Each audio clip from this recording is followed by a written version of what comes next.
Hello everyone, welcome back to my channel nursing cafe. काफ़ी time बाद अभी video बनाया, बीच में थोड़ा सा प्रॉब्लम्स था तो इसलिए बना नहीं पाई थी। सो आई एम बैक और मैं अब रेगुलरली वीडियोस डालूँगी अपनी। तो आज का जो टॉपिक है ये है फंडामेंटल का, एक बेसिक टॉपिक है और एक बहुत ही इम्पॉर्टेंट यूनिट, वाइटल साइंस, जिसके बिना नर्सिंग पूरा का पूरा अधूरा रहता है। क्योंकि वाइटल साइंस जो होता है ये एक बेसलाइन डेटा की तरह वर्क करता है, जिससे हम काफ़ी बीमारियों के बारे में जान भी सकते हैं, और अगर कोई बीमारी के साइड इफ़ेक्ट्स या फिर साइन एंड सिम्टम्स भी बोल सकते हैं हम, वो जानने में हमें मदद करता है vital science. So this is the introduction vital science के।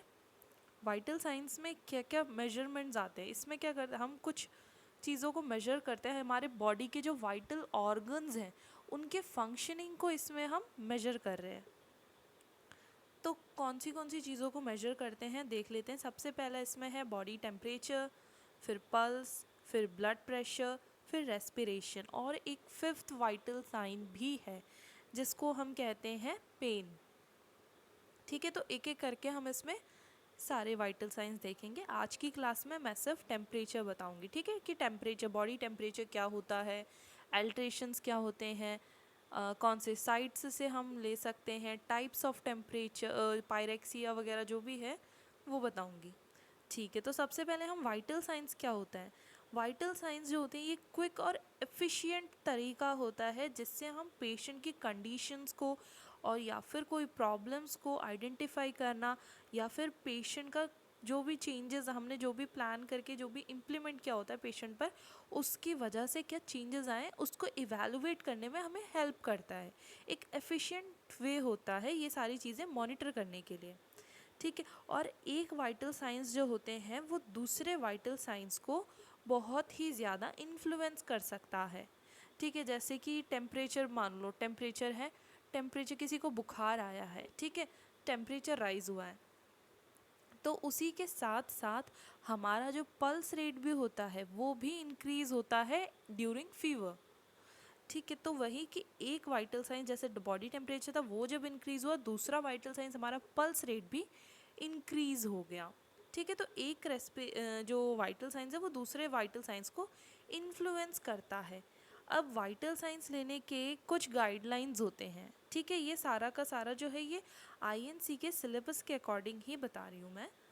ठीक है, इसके कुछ गाइडलाइंस होते हैं। सबसे पहला, जो मेजर करने वाला जो इक्विपमेंट्स होता है वो देखना है कि इक्विपमेंट है कि नहीं, और है तो वो प्रॉपरली वर्क कर रहा है या नहीं, एक्यूरेट फाइंडिंग्स है कि नहीं। मान लो पल्स ऑक्सीमीटर है या फिर बीपी अपैरेटस जो है हमारा, ठीक है, अगर वो प्रॉपरली वर्क नहीं कर रहा है, या डिजिटल थर्मामीटर है वो वर्क नहीं कर रहा है, तो हम जो वाइटल साइंस या जो भी हम एसेस कर रहे हैं वो प्रॉपरली नहीं कर पाएंगे। ठीक है, उसमें जो फाइंडिंग्स आएंगी वो एक्यूरेट नहीं होगी, वो रॉन्ग फाइंडिंग्स होगी, जिसकी वजह से हम किसी नॉर्मल इंसान को भी बीमार बता सकते हैं। तो इसीलिए जो इक्विपमेंट हम यूज़ करते हैं वाइटल साइंस मेजर करने के लिए, हमें वो चीज़ चेक करना चाहिए कि वो प्रॉपरली वर्क कर रहा है या नहीं। दूसरा है गाइडलाइंस कि हमें जितने भी नॉर्मल रेंजेस होते हैं हर एक वाइटल साइंस के, चाहे वो बॉडी टेम्परेचर हो, चाहे पल्स रेट हो, चाहे ब्लड प्रेशर हो, चाहे रेस्पिरेशन हो, सबके नॉर्मल और एबनॉर्मल रेंजेस हमें पता होने चाहिए, ताकि हम कोई भी एबनॉर्मेलिटीज़ को ईजिली डिटेक्ट कर सकें। ठीक है, तीसरा है कि क्लाइंट की जो मेडिकल हिस्ट्री है या फिर थेरेपीज़ है या मेडिकेशंस हैं, इनमें से कुछ भी अगर वो चल रहा है उसका, तो उन सारी चीज़ों के बारे में पता होना, क्योंकि इनमें से काफ़ी चीज़ें हैं जो कि वाइटल साइंस को अल्टर कर सकता है, चेंज कर सकता है। ठीक है, फिर चौथा गाइडलाइंस ये है, जितने भी एनवायरमेंटल फैक्टर्स होते हैं उनको कंट्रोल करना या फिर मिनिमाइज़ करना। क्योंकि मान लो अगर हल्ला, बहुत हल्ला हो रहा है, और आप उस कंडीशन में ब्लड प्रेशर लेते हो किसी पेशेंट का, उस टाइम पे आपको प्रॉपरली उसके जो रिस्ट, जहाँ से जो हमारा वो क्यूबाइटल एरिया होता है, उस एरिया में हम जो स्टेथोस्कोप होता है उसका डायफ्रैगम रखते हैं। ठीक है, तो क्या होता है कि वो बेल को हम वहाँ प्लेस करते हैं, बट हमें क्या होता है प्रॉपरली वॉल्यूम नहीं आ पाती है, उस पल्स जो वो आर्टरी होती है, उस आर्टरी के ऊपर से जो हम लगा रखे हैं डायफ्राम को या बेल को, तो उससे हमें प्रॉपरली वॉइस नहीं आती है due to environmental issues, noises भी बोल सकते हैं। तो इसीलिए एनवायरनमेंट को और उस जितने भी हैं उन चीज़ों को मिनिमाइज़ करना या कंट्रोल करना पड़ेगा, वरना वो वाइटल साइंस को अफेक्ट कर सकता है। लास्ट इसमें गाइडलाइंस इसमें ये लिखा है कि एक ऑर्गेनाइज और सिस्टमेटिक अप्रोच हमें यूज़ करना चाहिए वाइटल साइंस को लेते समय, ठीक है, ताकि हमें जो भी फाइंडिंग्स हो वो एक्यूरेट हो। अब हमने एक टाइम पे पल्स ले लिया, एक उसी टाइम पे सेम टू उसी टाइम पे हमने टेम्परेचर ले लिया, उसी सेम टाइम पे ही हम क्या बोलते हैं रेस्पिरेशन मेजर कर रहे हैं पेशेंट की, उसी के साथ साथ ब्लड प्रेशर भी चेक कर रहे हैं, तो उससे क्या होगा, कोई ना कोई वाइटल साइंस जो होगा अल्ट्रेशन शो करेगा, तो वो चीज़ नहीं करनी है। फिर उसके बाद आता है purpose of taking vital science. सबसे पहला, किसी भी इंडिविजुअल का हेल्थ स्टेटस के बारे में हमें पता चलेगा। अगर कोई केयर प्रोवाइड करनी है, नर्सिंग केयर, तो उसको हम उससे कैसे प्लान करें, कैसे इम्प्लीमेंट करें, वो जानने में हेल्प करता है। To understand the effectiveness of the treatment, जैसे हमने कोई ट्रीटमेंट किया है, फीवर वाला पेशेंट था, फीवर वाले पेशेंट को हम जो पॉसिबल ट्रीटमेंट था हमने वो सारी ट्रीटमेंट्स करी, कोल्ड स्पंजिंग करी, वेंटिलेशन प्रॉपर प्रोवाइड किया, एनवायरनमेंट अच्छा प्रोवाइड किया उनको, कोल्ड स्पंजिंग हुई है उनकी, मेडिसिन दी हैं उनको, ठीक है। ऐसी जितनी भी तमाम केयर होती हैं एक नर्स जो एक पेशेंट को दे सकती हैं, फीवर वाले पेशेंट को, वो किया। तो अब देखना है कि हमें उस ट्रीटमेंट का कितना इफ़ेक्ट हुआ है, उनका फ़ीवर कम हुआ नहीं हुआ या और बढ़ तो नहीं गया, ये चीज़ हमें अंडरस्टैंड करनी है। फिर नेक्स्ट जो पर्पस है ये लिखा है कि टू मॉडिफाई और change the mode of treatment. अगर मान लो फीवर उससे कम नहीं हुआ, फॉर एग्जांपल जैसे मैंने पिछला लिया था वही एग्जांपल मैं कंटिन्यू कर रही हूँ, कि उस जितने भी हमने मेथड्स का इस्तेमाल किया उससे भी अगर फीवर कम नहीं हुआ, तो हमें कहाँ मॉडिफाई करना है कि हमारे किस मेथड की वजह से फीवर उनका कम नहीं हुआ, या हमें कोई और चेंजेस या कोई नए मेथड्स का इस्तेमाल करना चाहिए उनके फीवर को कम करने के लिए, ठीक है, ये भी एक पर्पस है। नेक्स्ट है routine part of complete physical assessment. जब भी कोई पेशेंट ओपीडी में भी, इवन ओपीडी में भी आता है, आउट पेशेंट डिपार्टमेंट जो हो गया, या फिर आईपीडीज इन पेशेंट डिपार्टमेंट्स में आता है, तो उस टाइम पे ये एक रूटीन चेकअप ही होता है। मतलब जो भी आए हर किसी का वहाँ पे height, weight, blood pressure, pulse check करते हैं, या फिर रेस्पिरेशंस चेक करा जाता है, सैचुरेशन जो होता है ना, ऑक्सीजन सैचुरेशन हमारी ब्लड में जो है SpO2, तो वो सारी चीज़ें जो होती हैं वो एक बेसिक वो होती है आजकल की असेसमेंट मेथड होती है, उन सारी चीज़ों को चेक करते ही हैं। और जो भी प्रेजेंट प्रॉब्लम, लास्ट पर्पज़ ये है कि हमारा जो प्रेजेंट प्रॉब्लम होगा उसके बारे में जानने में भी हेल्प करता है। फिर इसके कुछ प्रिंसिपल्स हैं वाइटल साइंस के, कि वाइटल साइंस जो होते हैं ये मेजरली जो हमारा वाइटल ऑर्गन्स है, जैसे हार्ट हो गया, लंग्स हो गया, ब्रेन हो गया, मतलब जो मेजर ऑर्गन है हमारी बॉडी का, वही इसको कंट्रोल कर रहा है या गवर्न कर रहा है, ठीक है। अगर इनमें कोई भी मतलब क्या बोलते हैं, अगर स्लाइटेस्ट डेविएशन भी आता है तो वो हमारे नॉर्मल बॉडी फंक्शन को अल्टर कर सकता है, ठीक है। उसके जो अल्ट्रेशन होता है उसे शो कर रहा होता है वो, सीधी सी बात। जो चेंजेस आते हैं पेशेंट की कंडीशन में, इम्प्रूवमेंट जो हो रहा है, या रिग्रेशन भी हो रहा है, ठीक है। रिग्रेशन यानी कि मतलब कोई फ़ायदा नहीं हो रहा किसी भी चीज़ का उसका पेशेंट को, मतलब उनके लिए हम बहुत केयर, इफ़ेक्टिव केयर प्रोवाइड करने की कोशिश कर रहे हैं, बट वो केयर नहीं इम्प्रूव हो पा रही है उस पेशेंट की कंडीशन, ठीक है। ये सारी चीज़ें भी हमें इन्हीं वाइटल साइंस को करके ही पता कर पाते हैं हम।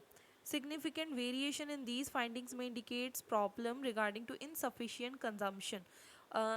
अगर मान लो कि इसका अगर कोई भी वेरिएशन आता है नॉर्मल रेंजेस से, कोई भी अल्ट्रेशन आता है, उससे हमें पेशेंट की कंडीशन के बारे में और ज़्यादा पता चलता है कि किस वजह से हो सकता है, ठीक है। पेशेंट्स इमोशनल स्टेट में also cause a significant variation in these symptoms. अब ये जितने भी सिम्टम्स हैं उनको अल्टर करने का एक सबसे बड़ा एक और रोल प्ले करता है, एक और चीज़, वो है इमोशंस।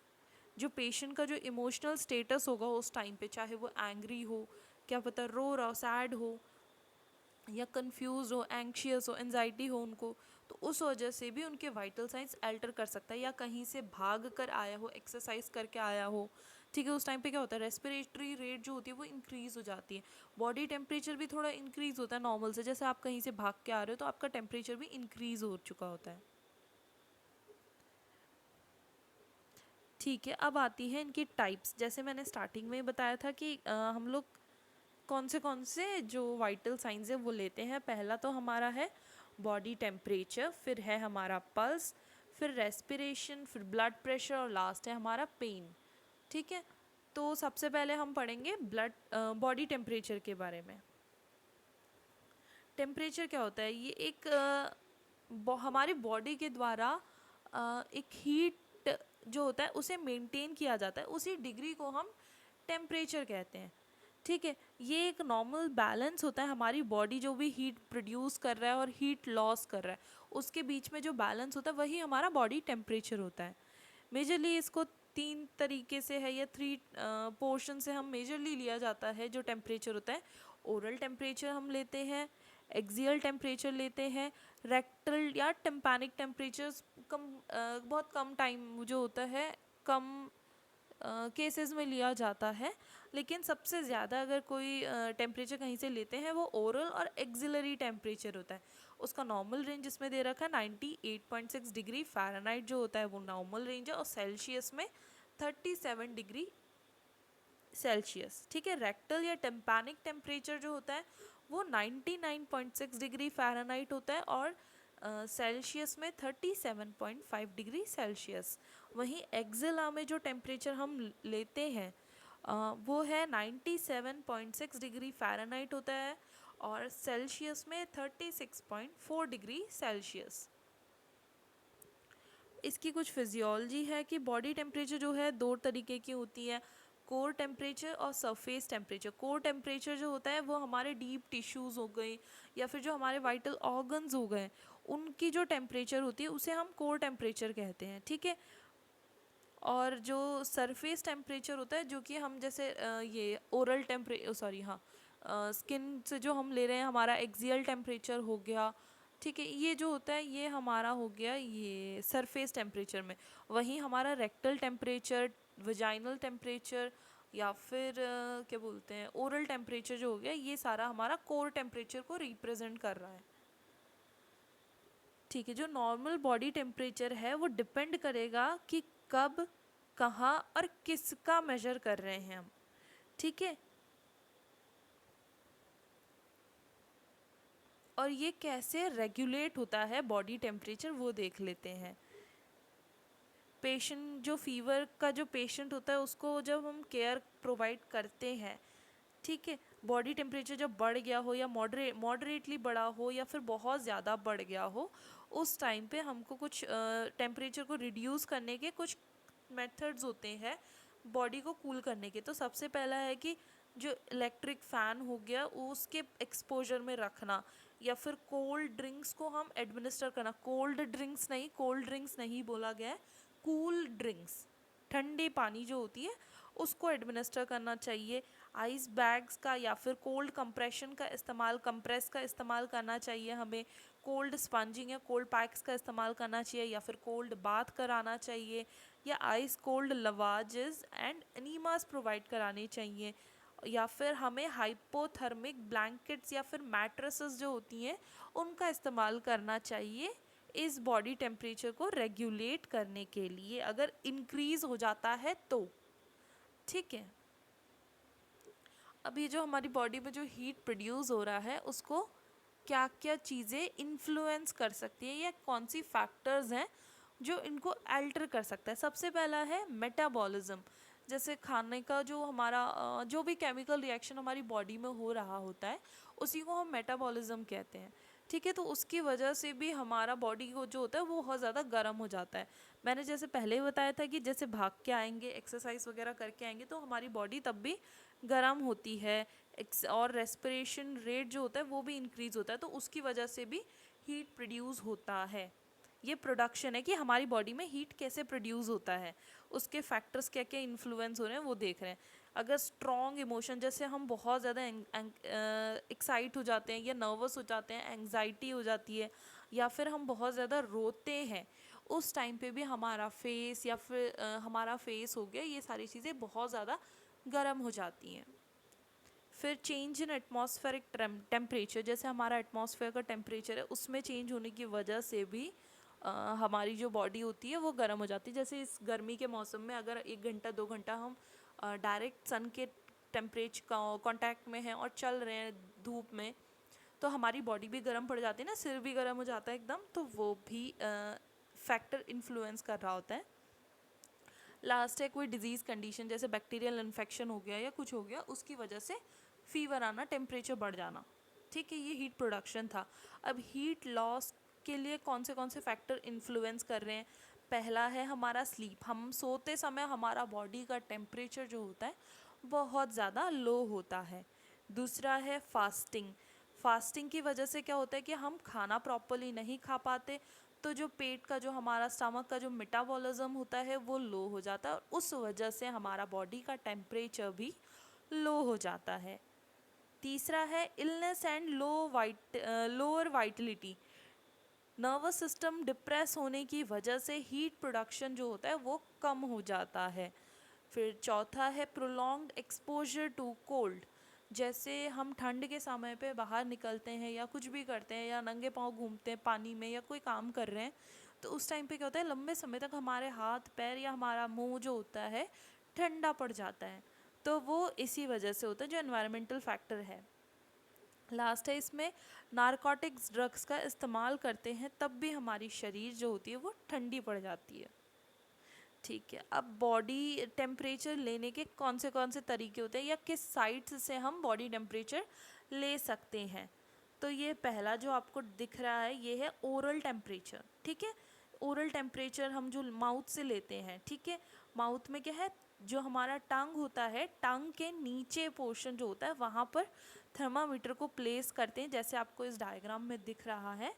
फिर उसके बाद हम वेट करते हैं 2 मिनट्स के लिए। अगर वो मर्करी थर्मामीटर हो तो 2 मिनट्स हम वेट करते हैं। डिजिटल हो तो फिर तो जब उसमें बीप की साउंड आती है तब हम रिमूव करते हैं।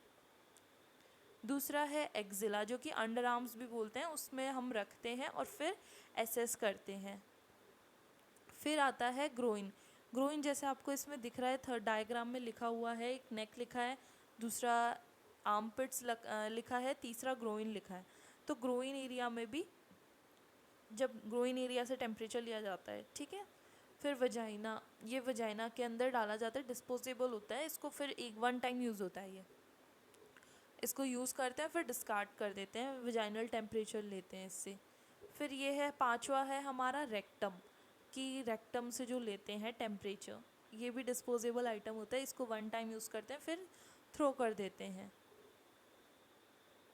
अब इसमें है कि अब कौन से इक्विपमेंट्स चाहिए हमें वाइटल साइंस में भी, जो बॉडी टेम्परेचर है उसे मेजर करने के लिए क्या क्या इक्विपमेंट्स हमें चाहिए। सबसे पहला मर्करी या फिर इलेक्ट्रॉनिक थर्मामीटर, ठीक है, वो चाहिए। दूसरा हमें वाटर सॉल्युबल ल्यूब्रिकेंट चाहिए या फिर कोई पेट्रोलियम जेली चाहिए। फिर फेशियल टिश्यू चाहिए, डिस्पोजेबल थर्मामीटर या फिर प्रोब कवर जो होती है वो चाहिए, अल्कोहल स्वैप चाहिए। चलो जैसे मैंने बताया कि थर्मामीटर तो हमें जो यूज़ होता है, यूज़ करने के लिए होता है, बॉडी टेम्परेचर रीडिंग्स जानने के लिए होता है। बाकी के ये सारी चीज़ें जो हैं ये हमें उसको क्लीन करने के लिए चाहिए आफ्टर यूज़ के। ठीक है, ये जो है ये थर्मामीटर के पार्ट्स हैं, ये डिजिटल वाला भी है इसमें और मर्करी वाला भी है। मर्करी का जो एंड वाला पोर्शन होता है जिसको हम मर्करी बल्ब कहते हैं। फिर उसके बाद इसमें आता है एक कंस्ट्रिक्शन एरिया होता है। फिर उसके बाद आता है कॉलम ऑफ मर्करी, जिसके अंदर मर्करी ऊपर नीचे होता है, जब भी हम हीट पे रखेंगे तो ऊपर हो जाएगा, वहीं नॉर्मल हो जाएगा, जैसे ही उसको हम कुछ नहीं करेंगे छोड़ देंगे कहीं पे, वो वापस नॉर्मल आ जाता है। तो जो ऊपर वाला पोर्शन होता है उसे हम कहते हैं स्टेम, और नीचे वाला जो सिल्वर कलर का पोर्शन होता है उसे हम बल्ब कहते हैं। ठीक है, इनमें जो लाइनिंग्स होती हैं उसे हम स्केल लाइंस कहते हैं। ऊपर का जो एरिया, ये पूरा जो होता है ग्लास ट्यूब होता है, और ऊपर का जो एरिया होता है जितनी रीडिंग्स नहीं होती है जहाँ पर, उसे हम एक्सपेंशन चैम्बर कहते हैं। जैसे कि अगर एक्सेसिव टेम्परेचर हो, जितनी रीडिंग है उससे भी ज़्यादा वाली अगर टेम्परेचर हो, तो वो उधर तक शो करेगा हमें। ठीक है, तो ये था हमारा मर्करी वाला थर्मामीटर। डिजिटल वाला इजी है, प्रोब की टिप होती है, एक पावर बटन होगी, बैटरी का कवर होगी, डिस्प्ले विंडो होगा जिसमें हमें डिजिटली हमें शो होगा कि कितना है टेम्परेचर। फिर टेम्परेचर के भी टाइप्स होते हैं। सबसे पहला ये है क्लिनिकल थर्मामीटर जो कि हम रेगुलरली यूज़ करते हैं। फिर आते हैं इलेक्ट्रॉनिक थर्मामीटर्स जो कि कोविड के टाइम पे भी या फिर आजकल बहुत ज़्यादा यूज़ होता है। फिर आता है डिस्पोजेबल थर्मामीटर, इसको हम वन टाइम यूज़ करते हैं, एक ही बार यूज़ करेंगे फिर इसको डिस्पोज कर देते हैं या डिस्कार्ड कर देते हैं। फिर आता है हमारा tympanic membrane thermometer. Tympanic membrane thermometer जो होता है हमारे ईयर कैनाल के अंदर का टेम्परेचर को मेजर करता है। ठीक है, जैसे ये डायग्राम में दिख रहा है सेम ऐसा ही होता है। ठीक है, अब हम मरकरी वाला थर्मामीटर ही क्यों यूज़ करते हैं, हमने कोई और एलिमेंट्स क्यों नहीं यूज़ किया? तो इसका मेन रीज़न ये भी था कि जो मरकरी होता है वो रूम टेम्परेचर में लिक्विड फॉर्म में प्रेजेंट रहता है जो कि ईजिली मेजरेबल होता है। वहीं कोई सॉलिड चीज़ होती वो तो मूव ही नहीं कर पाता ऊपर की डायरेक्शन में जैसे टेम्परेचर बढ़ता। तो इसीलिए कोई ऐसा चीज़ चाहिए था जो कि लिक्विड फॉर्म में हो रूम टेम्परेचर में बट वो एज अ सॉलिड भी हो। तो इसीलिए उस मरकरी का इस्तेमाल किया गया। और इसके क्या क्या रीजंस हैं ये भी चेक कर लेते हैं कि ये स्मॉल चेंजेस जो भी टेम्परेचर का एक बहुत छोटा सा भी चेंजेस हो उसके लिए भी ये सेंसिटिव होता है इसलिए। दूसरा कि सिल्वर अपीयरेंस होता है तो हमें ईजिली विजिबल होगा। ठीक है, थर्ड ये है कि इसका जो बॉइलिंग पॉइंट है वो 357 डिग्री सेल्सियस इसका बॉइलिंग पॉइंट है और फ्रीजिंग पॉइंट जो है वो 39 डिग्री फ़ारेनहाइट है। मैं जो बोल रही हूँ सेल्सियस और फ़ारेनहाइट दो अलग अलग चीज़ें हैं तो ये चीज़ नोट कर लीजिएगा। फिर इसके बाद है कि इसका बॉइलिंग पॉइंट बहुत एक्सेसिव और फ्रीजिंग पॉइंट बहुत लो है, इस वजह से भी मरकरी थर्मामीटर्स का हम मतलब थर्मामीटर्स में मरकरी का इस्तेमाल करते हैं। फिर एक्सपेंशन जो होता है मरकरी का वो यूनिफॉर्म होता है, जैसे कि हम मरकरी को कहीं पर भी गिरा दें वो ईजिली यूनिफॉर्मली पूरी जगह फैलेगा, ये नहीं कि कहीं एक जगह ज़्यादा तो दूसरी जगह कम। और मरकरी जो होता है वो पानी से 13.5 टाइम्स हैवियर होता है जिसकी वजह से तो जो छोटी सी ग्लास ट्यूब्स होती हैं उसको हम इजीली उसके अंदर फिट कर सकते हैं और यूज़ कर सकते हैं। ठीक है, अब थर्मामीटर को मरकरी वाला यूज़ कर ही लिया, अब उसको केयर कैसे करते हैं ये बहुत इंपॉर्टेंट होता है, वाइवाज में भी बहुत पूछा जाता है कि थर्मामीटर की केयर कैसे करते हैं, care of thermometer, what is care of thermometer पूछा जाता है। तो सबसे पहले तो हमें थर्मामीटर लेना है, ग्रास्प करना है थर्मामीटर, वो भी उसके हमें अपर पोर्शन को ही छूना है यानी कि जो स्टेम एंड होता है उसे हमें होल्ड करना है, बल्ब एंड को होल्ड नहीं करना है। फिर उसके बाद जैसे ही हमने क्या होता है कि वो टेम्परेचर बढ़ा हुआ होता है तो उसका मरकरी जो होता है वो स्केल्स के किसी और लेवल में होता है, तो उसको हमें नॉर्मल बैक टू नॉर्मल लाने के लिए उसको काफ़ी शेक करना चाहिए करना पड़ता है। और हमें अच्छे से शेक करना होता है, किसी दूसरे आर्टिकल्स के आसपास शेक नहीं करना है वरना वो आर्टिकल्स भी टूटने की चांसेस रहेंगी और हमारा थर्मामीटर भी टूटने के चांसेस रहते हैं। और हमें केयरफुली थर्मामीटर को होल्ड करना है और शेक करना है ताकि हमें इस चीज़ को किसी किसी दीवार पे नहीं टकराना है, दीवार से नहीं टकराना है इसको और ना ही गिराना है वरना ये टूट जाएगा।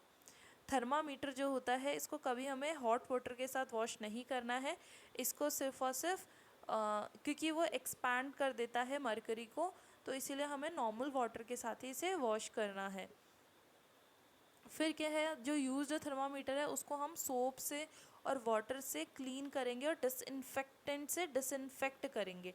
ठीक है, मरकरी का यूज़ क्या है, एडवांटेजेस क्या है कि ये बहुत ज़्यादा कम प्राइस में हमें मिल जाएगा और बहुत ज़्यादा एक्यूरेसी भी शो करता है, इसीलिए इसका ज़्यादा इस्तेमाल करते हैं। और डिसएडवांटेज जो है वो ये है कि हमें तुरंत ही रिकॉर्ड करना पड़ेगा जो भी हमने मेजर किया है, डिले करेंगे तो फिर रीडिंग गलत आ सकती है और ये इजीली टूट जाता है, ये एक इसका डिसएडवांटेजेस है। अब देखते हैं टेम्परेचर के अल्ट्रेशंस क्या क्या हो सकते हैं।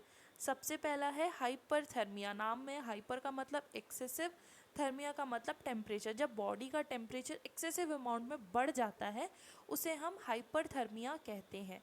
ठीक है, कितने से कितने बढ़ जाता है, 105 डिग्री फ़ारेनहाइट या उससे ज़्यादा जब बढ़ जाता है उस कंडीशन को हम हाइपरथर्मिया कहते हैं। ठीक है, नेक्स्ट है हमारा हीट क्रैम्प्स। हीट क्रैम्प्स क्या होता है, जैसे मसल्स में मसल स्पैज्म आता है, जैसे मसल का दर्द होता है ना, सेम ऐसे ही हीट स्पाज्म भी होता है। एनवायरनमेंट, हॉट एनवायरनमेंट में कोई काम करने की वजह से जो हमें पेनफुल मसल स्पाज्म होता है, ठीक है, उसी को हम हीट क्रैम्प्स कहते हैं।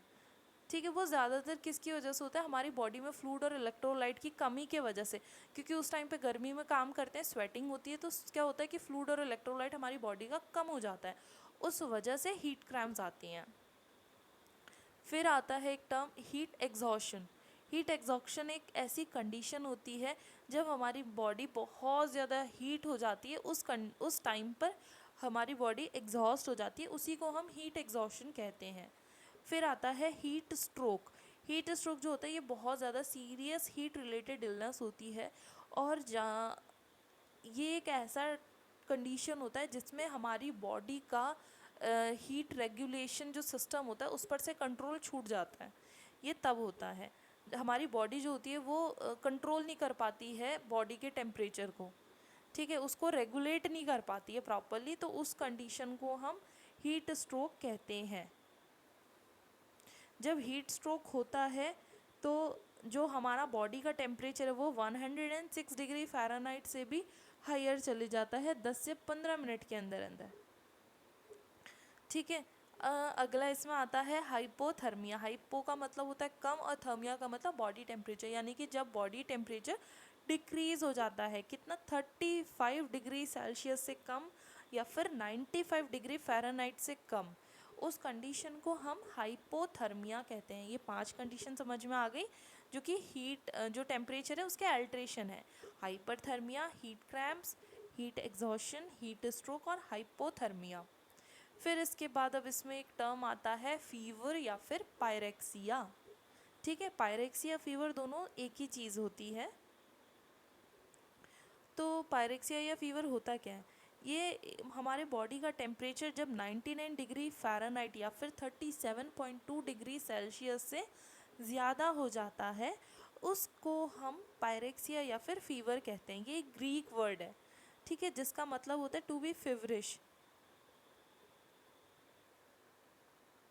अब फीवर के क्या क्या कॉजेज़ हैं कि क्यों फीवर होता है हमें, किसी इन्फेक्शन की वजह से हो सकता है, या हीट एग्जॉशन की वजह से हो सकता है, या कोई ऑटो इम्यून डिजीज़ हो उसकी वजह से होगा, या इम्यूनाइजेशन जैसे टीकाकरण करा के आते हैं, जैसे अभी रिसेंटली सभी को कोविड का टीका लगा होगा, वैक्सीनेशन हुआ होगा, उसके बाद भी मतलब जितने भी लोग थे मोस्टली हर किसी को फीवर आया, कुछ लोगों को नहीं आया, कुछ लोगों को फ़ीवर आया, कुछ लोगों को फ़ीवर के साथ वॉमिटिंग भी हुई है।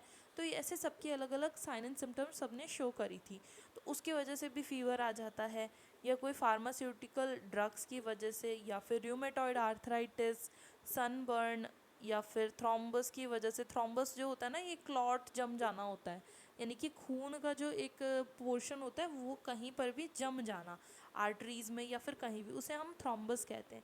या फिर लास्ट हमारा कॉज है कैंसर। कैंसर की वजह से भी फीवर होता है। अब फीवर के टाइप्स, फीवर के जो होते हैं मेजरली 9 to 10 टाइप्स के होते हैं, उससे भी ज़्यादा होते हैं, बट हम मेजरली उतना ही पढ़ते हैं। ठीक है, इसको मैंने अपने टाइम पे लर्न करने का एक सिंपल सा मेथड खुद निकाला था, या फिर पता नहीं सुना था, याद नहीं मुझे। तो इसमें है कि जैसे ये ऑफ, जैसे ये फर्स्ट लेटर्स को जितने भी हैं आप तुम ये कलेक्ट कर सकते हो, जैसे ओ है, एफ है, सी है, एल है, तो मैंने ऐसे करके याद किया था। जैसे ये है ऑफ, कल, C R I square R L, ठीक है, जो रिंगर लैक्टेट होता है, जो फ्लूड होता है, उससे आर एल कर रखा था मैंने। क्या था, ऑफ, कल, C R I square R L. तो सबसे पहला ओ से था हमारा ऑनसेट, फिर था फेस्टिजियम, एफ से फेस्टिजियम या फिर स्टेडियम भी बोलते हैं इसको हम। तीसरा था सी से क्राइसिस, फिर था लाइसिस, ठीक है, ऑफ, कल। फिर सी से कांस्टेंट, या फिर उसको हम कंटिन्यूअस फीवर भी कहते हैं। फिर रेमिटेंट फीवर है, फिर इंटरमिटेंट फीवर है, फिर इनवर्स फीवर है। ठीक है, राइगर है, फिर लो पायरेक्सिया, फिर moderate pyrexia, high pyrexia, hyper pyrexia. ये लास्ट टॉपिक रह गया आपके, इसको एक्सप्लेन कर देती हूँ। ऑनसेट जो होता है, इसमें जो होता है हमारा बॉडी का टेम्परेचर इंक्रीज़ हो रहा होता है। ये चाहे तो अचानक से भी बढ़ सकता है या फिर धीरे धीरे भी हमारी बॉडी का टेम्परेचर बढ़ सकता है, ठीक है। वो हो गया हमारा ऑनसेट, मतलब हुआ है फीवर। दूसरा है हमारा फेस्टिजियम या फिर स्टेडियम। इसमें क्या होता है, हमारा बॉडी का टेम्परेचर नॉर्मल आ चुका है।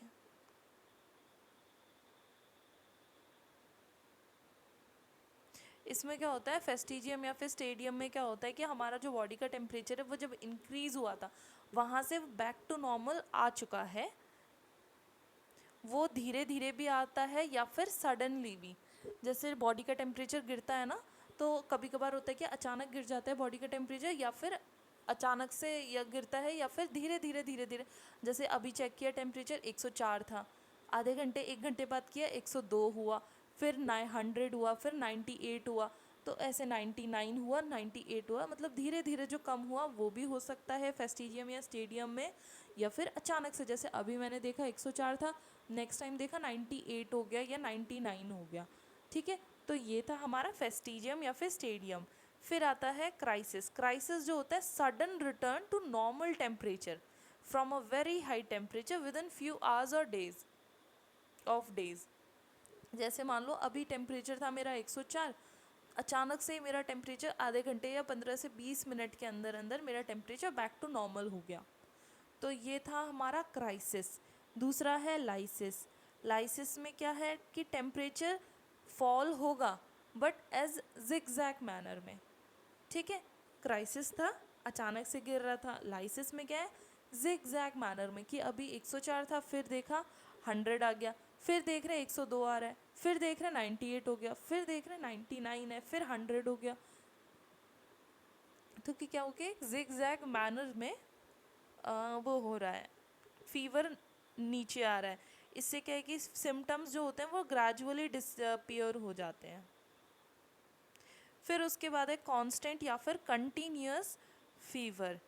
इसमें जो है हमारा जो बॉडी का टेम्परेचर होगा वो मॉर्निंग और इवनिंग का जब हम कंपेयर कर रहे होते हैं, ठीक है, तो वो 2 डिग्री से ज़्यादा चेंज नहीं आया। जैसे कि मान लो अभी टेम्परेचर मैंने सुबह का है, सुबह का टेम्परेचर लिया 102 लिया, ठीक है। इवनिंग में आके देखा टेम्परेचर वो ज़्यादा से ज़्यादा 104 होगा या 100 होगा, ठीक है। 2 डिग्री का फ़र्क होगा, उससे ज़्यादा का नहीं होगा टेम्परेचर में, कम नहीं होगा और ना ही ज़्यादा होगा, एक्सेसिव वाला ज़्यादा होगा, ठीक है। ये था हमारा क्योंकि कांस्टेंट बना रहा है, 2 डिग्री का चेंज रहा है, उससे ज़्यादा का नहीं हुआ है। ये था हमारा कांस्टेंट या फिर कंटिन्यूअस फीवर। फिर आता है हमारा रेमिटेंट फीवर। इसमें क्या होता है,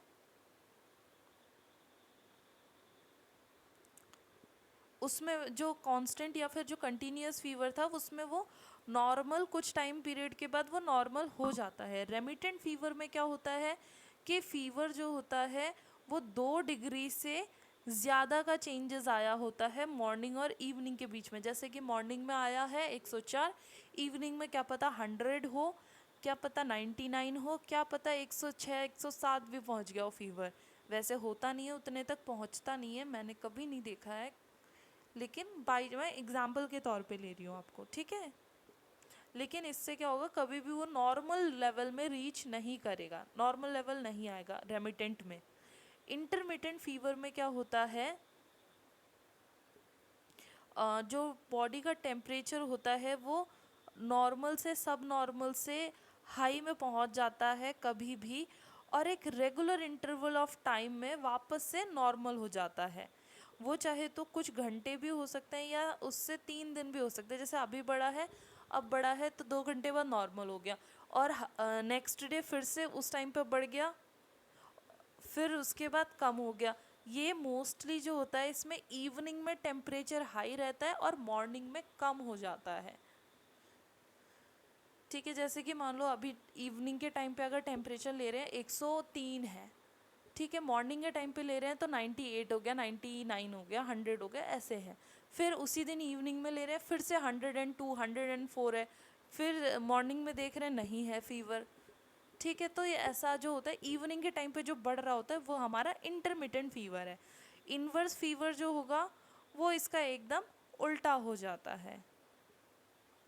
इसमें मॉर्निंग के टाइम पे सबसे ज़्यादा फीवर नोट किया जाता है या रिकॉर्ड किया गया है, और जो इवनिंग का टाइम होता है वहाँ पर कोई नॉर्मल मतलब फीवर नहीं होता है, टेम्परेचर जो होता है वो नॉर्मल हो जाता है, वो हमारा है इन्वर्स फीवर। फिर आता है हमारा राइगर। राइगर में क्या होता है, बॉडी टेम्परेचर जो होता है उसमें बॉडी टेम्परेचर बढ़ गया होता है और उसके साथ साथ शिवरिंग भी होती है, कपकपी जिसको कहते हैं, कपकपी भी होती है, उसे हम राइगर कहते हैं। फिर आता है, और ज़्यादातर ये मलेरिया के केस में देखा गया है। ठीक है, फिर आता है हमारा लो पायरेक्सिया। लो पायरेक्सिया में क्या होता है, फीवर जो हमारा बॉडी का टेम्परेचर होता है वो 99 से 100 डिग्री फ़ारेनहाइट या फिर 37.2 से लेकर 37.8 डिग्री सेल्सियस होता है, उसे हम लो पायरेक्सिया कहते हैं। ठीक है, फिर आता है मॉडरेट पायरेक्सिया। मॉडरेट पायरेक्सिया में क्या होता है, जब हमारा बॉडी का टेम्परेचर 100 से 103 डिग्री फ़ारेनहाइट होता है, उसे हम मॉडरेट पायरेक्सिया कहते हैं। फिर आता है हाई पायरेक्सिया। हाई पायरेक्सिया में जो होता है 103 से 105 डिग्री फ़ारेनहाइट जब होता है टेम्परेचर, उसे हम हाई पायरेक्सिया कहते हैं। फिर है हमारा हाइपर पायरेक्सिया। हाइपर पायरेक्सिया जो होता है वो जब 105 डिग्री फ़ारेनहाइट से जब हमारा बॉडी टेम्परेचर इंक्रीज़ कर जाता है, उस कंडीशन को हम हाइपर पायरेक्सिया कहते हैं। ठीक है, तो क्लास में उम्मीद कर रही हूँ कि आपको ये चीज़ समझ में आई होगी। ये सिर्फ और सिर्फ बॉडी टेम्परेचर, नेक्स्ट क्लास में मैं आपको पल्स रेट एक्सप्लेन करूँगी। ठीक है, ऐसे हर लेक्चर में या फिर हर जो वीडियो है उसमें एक एक जो हमारा वाइटल साइंस है उसको मैं एक्सप्लेन करूँगी। ओके, अगर कोई भी डाउट या क्वेरी होती है तो आप मुझे कमेंट सेक्शन में पूछ सकते हो, और चैनल को सब्सक्राइब कीजिएगा और लाइक कीजिएगा और शेयर कीजिएगा। Thank you so much.